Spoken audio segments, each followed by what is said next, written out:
Dear students, I am Dr. Sasikant Ambekar from Bharati College of Engineering and Technology.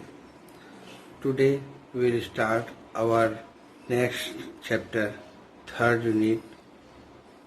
In this unit we will study radial flow reaction turbine and its numericals. Dear students, our next unit is radial flow reaction turbine. This is unit 3. Unit 3. Radial flow reaction turbine are of two types, outward to inward radial flow reaction turbine. This one is the same, first one type. Here water enters from penstock, means enters from outward and going to the inward. Here by the spiral casing. Then some guide wheels are there that direct the flow to go how to inward, and then these are the runners. So this runs in this direction. Okay. So this is outward to inward radial flow reaction turbines. Here, radial flow reaction turbine are those in which the water flow in radial direction.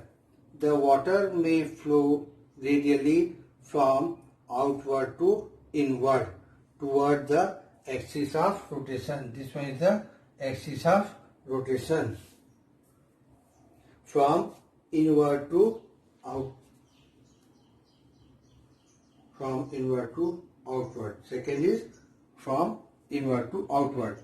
If the water flow from outward to inward through the runner, the turbine is known as inward radial flow reaction turbine. And if the water flows from inward to outward, the turbine is known as outward radial flow turbine. Reaction turbine means that the water at inlet of the turbine possesses kinetic energy as well as pressure energy. Here kinetic energy and pressure energy, both type of energy is in the type of pressure. This is pressure energy at the inlet of the turbine.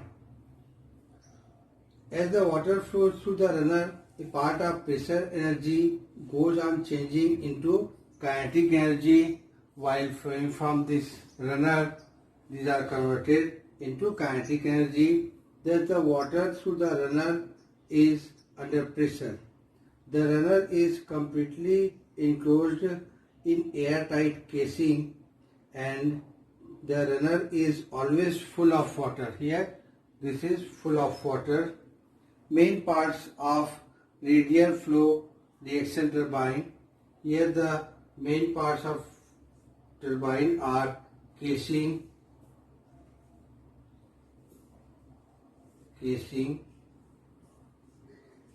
guide mechanism,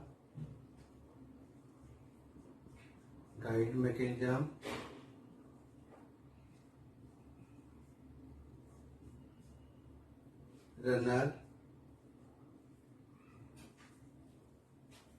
and draft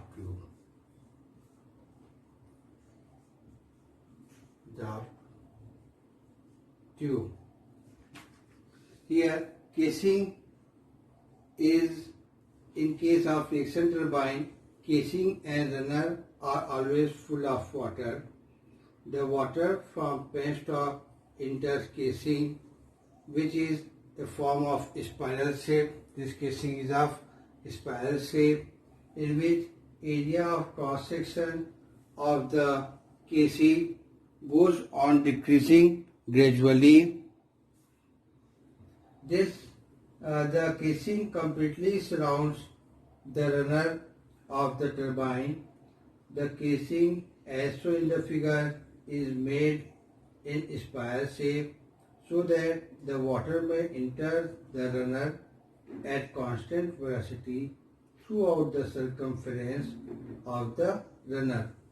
The casing is made of concrete, cast steel or plate steel. Cast steel or plate steel. Plate steel. Next is guide mechanism. It consists of a stationary circular wheel all round the runner. These are all covered the runner of turbine. The stationary guide vanes are fixed on the guide mechanism. The guide vane allows the water to strike the vane fixed on runner without shock at inlet. Without shock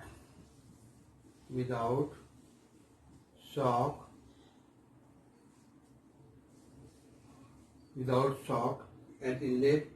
Also by a suitable arrangement, the width between two adjacent vanes of guide mechanism can be altered. This guide mechanism can be altered. Some alteration is allowed in this guide mechanism, means some angle flexibility is there and angles may be changed. And the guide mechanism can be altered so that the amount of water striking the runner can be varied. Next is runner. It is a circular wheel on a series of radial curved vanes. These are radial curved vanes are there. Radial curved vanes are fixed. The surface of vane are made very smooth. The radial curved vanes are so shaped that the water enter and leave the runner without shock. The runners are made of cast steel, cast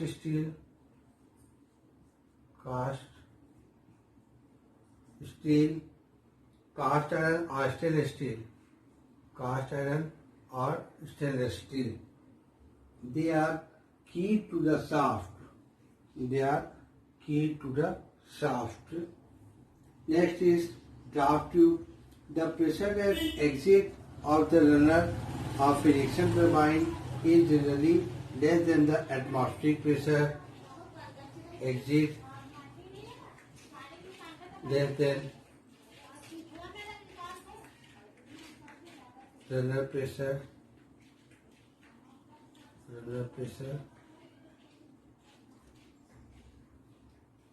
The water at exit cannot be directly discharged to the tail race. A tube or pipe of gradually increasing area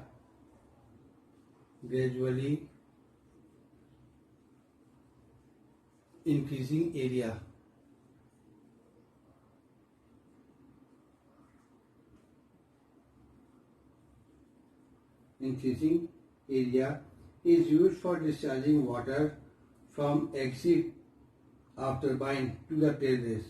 This tube of increasing area is called draft tube, because here area is increasing, so the pressure is decreasing. Okay. Next type of turbine here is inward radial flow turbine.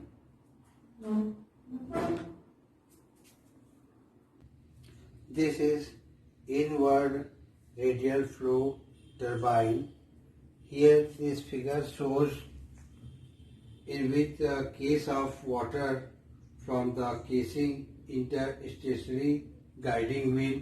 Here these are the guiding wheels. Outer are the guiding wheels. Guiding vanes are there. Outer guiding vanes.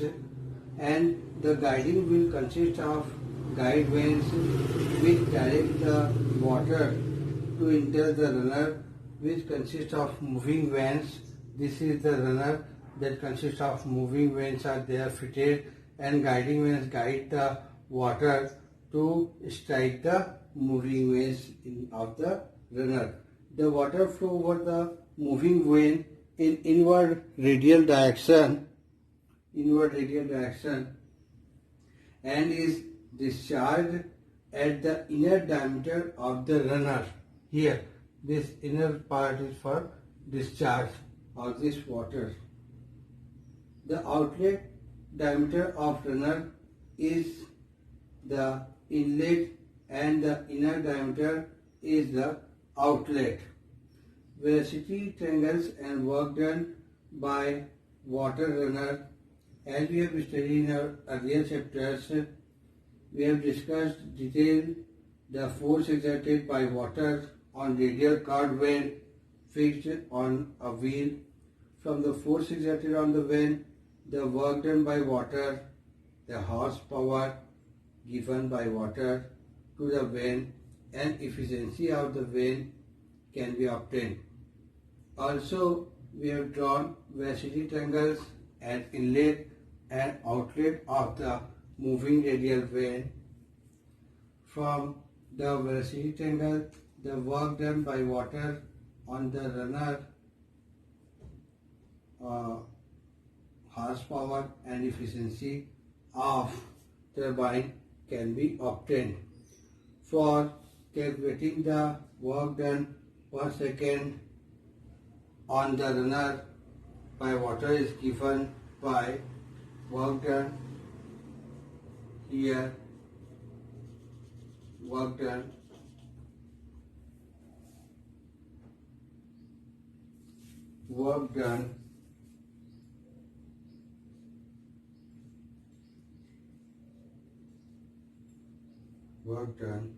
per second on runner by water is given by equation rho A V1 VW1 U1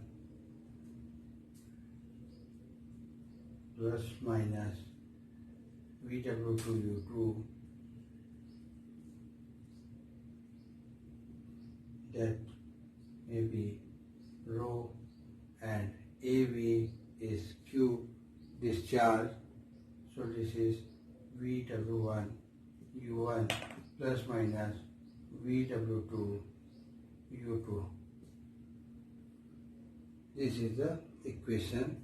Here VW1 is velocity of whirl at inlet, VW2 is velocity of whirl at outlet, U1 is tangential velocity of wheel at inlet, and the value of U1 can be calculated by pi d1 and by 60, where d1 is the outer dia of the runner,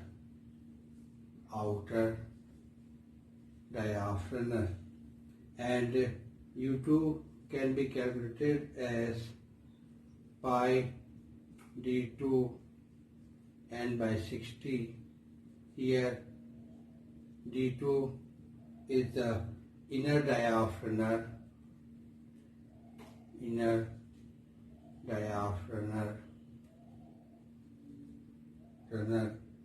and n is speed of RPM, turbine in RPM, speed of turbine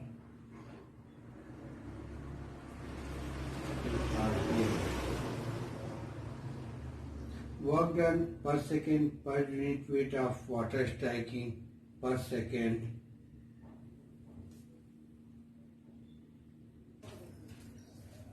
Here work done is the work done per second by weight of the water striking per second. Putting the values rho Q VW1 U1 plus minus VW2 U2 is divided by weight of water striking is rho Q G. So cancelling both the rho Q, the value of work done is 1 by G VW1 U1 plus minus VW2 U2. Here this is called Euler's equation, that is on the name of the scientist, Swiss scientist L. Euler.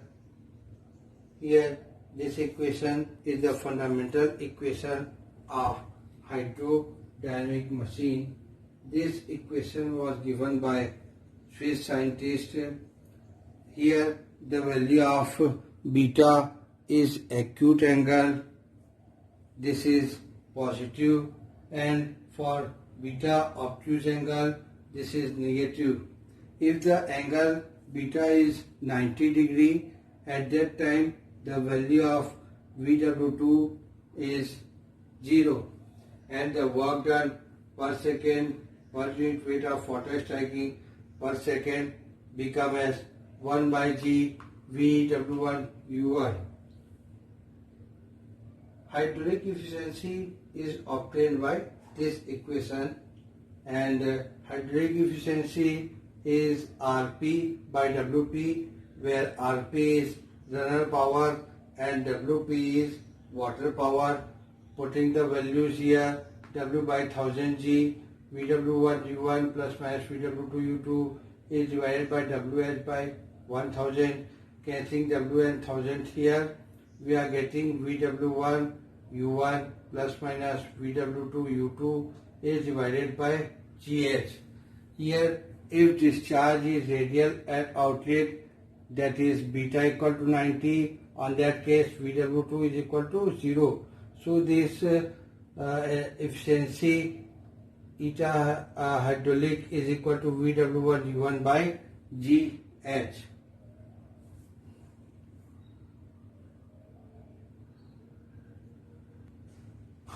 Some definitions are here for reaction radial flow turbine. First is speed ratio. The speed ratio is defined as, is given as U1 by root 2 GH, where U1 is tangential velocity of the wheel at inlet. Next, flow ratio.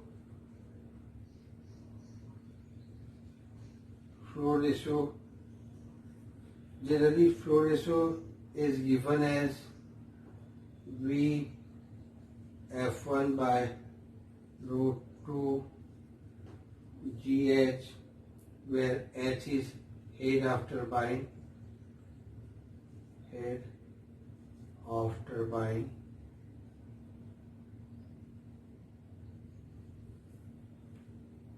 And this is here, this is called flow ratio. This is flow ratio. And VF1 is the velocity of flow at inlet. VF1, velocity of flow at inlet.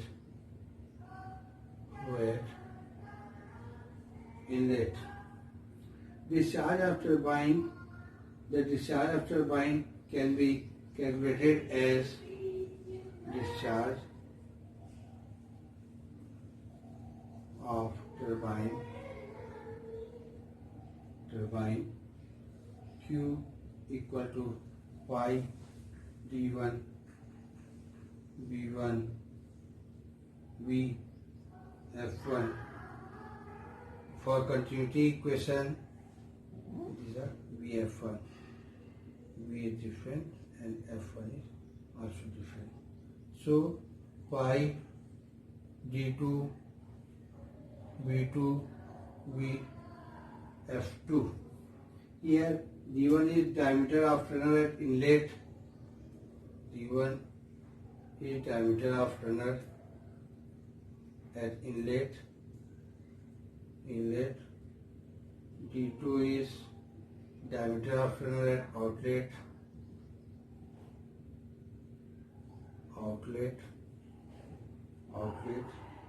B1 is width of at inlet. B2 is width of runner at outlet, and VF1 is velocity of flow at inlet.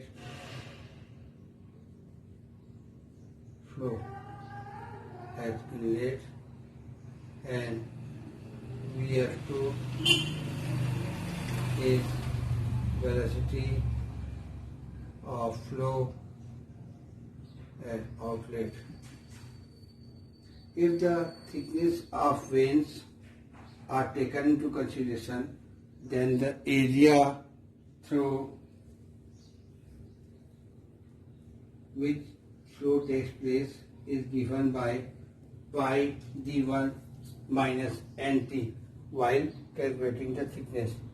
Pi d1 minus nt, where t is the thickness. Where t is the thickness of each vein, and n is number of veins on the runner. N is number of veins on runner. Veins on runner. So the discharge Q is equal to pi d1 nt pi d1 minus nt b1 vf1 b1 vf1 is the discharge, and next is for the head. Next is for head. H can be calculated as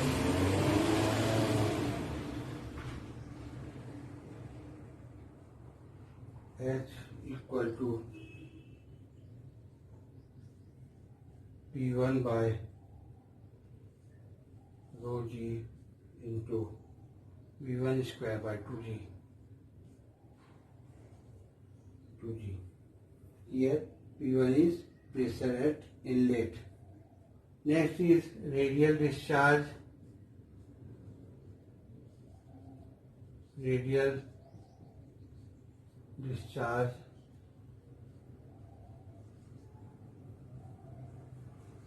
This means that the angle made by absolute velocity with tangent on the wheel is 90 degree, and the component of wall velocity is 0. That is Vw1 equal to 0. Linear discharge in outlet means beta equal to 90 and Vw2 equal to 0. While radial discharge in outlet means alpha equal to 90 and Vw1 equal to 0. Alpha equal to 90, Vw1 equal to 0 at inlet. These are at inlet, and beta equal to 90 and Vw2 equal to 0 at outlet.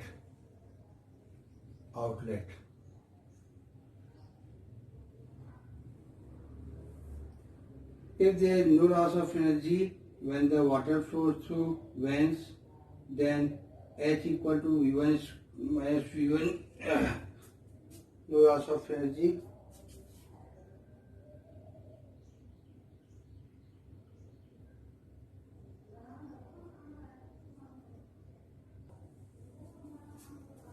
If there is no loss of energy when water flows through veins, then we have H minus V2 square by 2g equal to 1 by g Vw1 U1 plus minus Vw2 U2. This is for no loss of energy. So these are the equations we may use in our next questions, numericals of this hydraulic turbines, of this type of turbine, reaction turbines. Thank you.